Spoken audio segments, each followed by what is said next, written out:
ان شاء الله هاد الفيديو تلقاكم بالف خير. اليوم جيتكم بوصفه تاع مخبز بزاف بنين ويدوب في الفم من كثر ما طري تحسبوه معسل وراح يبقى معاكم طري لمده زمنيه طويله. وصفه اللي ماكمش رايحين تندموا عليها، فقط تبعوا معايا الفيديو للاخر باش ما يجيكمش يابس، باسكو المشكل اللي معروف به المخبز انه في بزاف حالات كيطيب يجي يابس. رايحه نشارك معاكم جميع اسرار نجاح العجينه تاعو باش ما تطلقلكمش كامل الزيت تاعها وتفسد لكم الوصفه، كيفاش تحصلوا على هذا التزيين بدون اللجوء الى عجينه السكر، كيفاش تحضروا الطليه تاعكم على امثل ما يكون وما تجيكمش خفيفه وشفافه باش تحصلوا على هذا المظهر والذوق الرائع. فقط تابعوا معايا الفيديو للاخر باش تنجح لكم الوصفه. وكالعاده شكرا على رقي تعليقاتكم، وما تنسوش الاشتراك في القناه وتفعيل الجرس باش تكونوا اول من يشاهد الفيديو القادمين ان شاء الله. ونفوتوا لطريقه التحضير بالتفصيل. بسم الله. بالنسبه للعجينه تحتاج 4 كيسان مكسرات مطحونه، سي حبيتوا عبر 3 كيسان قولوا لي في التعليقات. انا استعملت 2 كيسان كاوكاو محمص ومطحون وزوج كيسان لوز مطحون فقط ما حمصتوش. بالنسبه للكاوكاو حمصوه على بياض، لازم على بياض باش ما يطلقلكمش الزيت ويجيكم يابس. وكي ترحوه رحوه متوسط رايح للرقيق،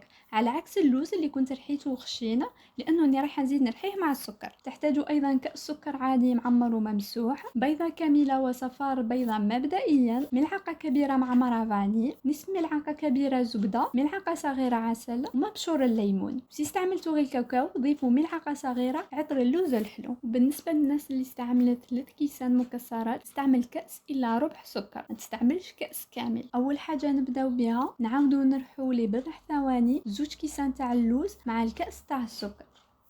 فوالا بحيث المتوسط يميل الى الرقيق. ابخي نجيب صحن يكون شويه كبير باش يساعدكم تمزجوا كامل هذه المكونات. نفرغ فيهم الكاسين تاع اللوز اللي كنت خلطهم مع الكاس تاع السكر، نضيف الكاسين تاع الكاوكاو. قلنا الكاوكاو يكون محمص ومطحون، لازم على بياض باش ما يبداش يطلق لنا في الزيت تاعو. نضيف مبشور الليمون راح يعطينا نكهه بزاف بنينه، نصف ملعقه زبده بدرجه حراره الغرفه، ملعقه صغيره عسل، وملعقه كبيره فاني. ومن الاحسن تستعملوا مبشور الليمون ولا فاني مع بعض. نبدا نخلط في المكونات تاعي بهذه الطريقه. فوالا خلطهم غير بشويه، يخلطوا بيان وغير بشويه. نسيو ندمجوا السكر في المكسرات تاعنا باش يعطينا ذوق متجانس بدون ما انه نحكو بزاف. ونضيف بيضه كامله وصفار بيضه. علاش ما نضيفش بيضتين؟ لانه صفار البيض هو اللي يحتوي على المواد الدسمه ورايح يطري لك المخبز تاعك، على عكس بياض البيض اللي رايح ينشفو لقله احتوائه على الدسم. هنا نلمو غير بشويه، ماشي من الدقائق الاولى كيما تلملكمش العجينه تروح تضيفوا صفار بيضاء اخر، لانه العجينه تاعنا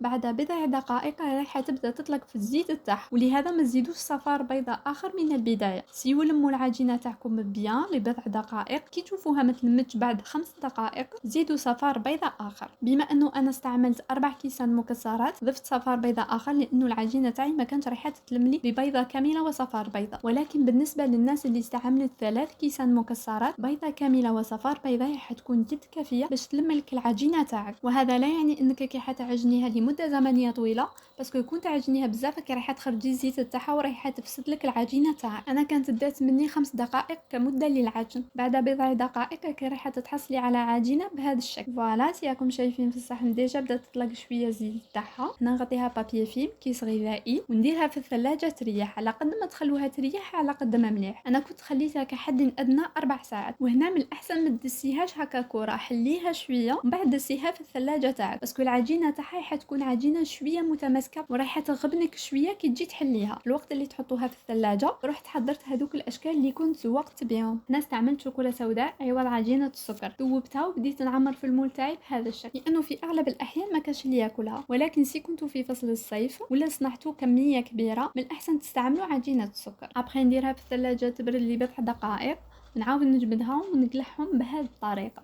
نبدا نقلع فيهم غير بشويه بهذه الطريقه باش ما يتكسروا لكمش. فوالا كيفاش تدير للشكل تاع المول تاعنا. فوالا يجوا بزاف شابين في المظهر تاعهم. ونديرها في الثلاجه تبرد، ابخي نعاود نجبدها نلونها بملون غذائي ونردها في الثلاجه. نجيب صينيه نغطيها بورق غذائي، بعدها نجبد العجينه تاعي من الثلاجه ونخليها تريح برا من نصف ساعه الى ساعه. فوالا العلو تاع العجينه تاعي بالنسبه للطبق.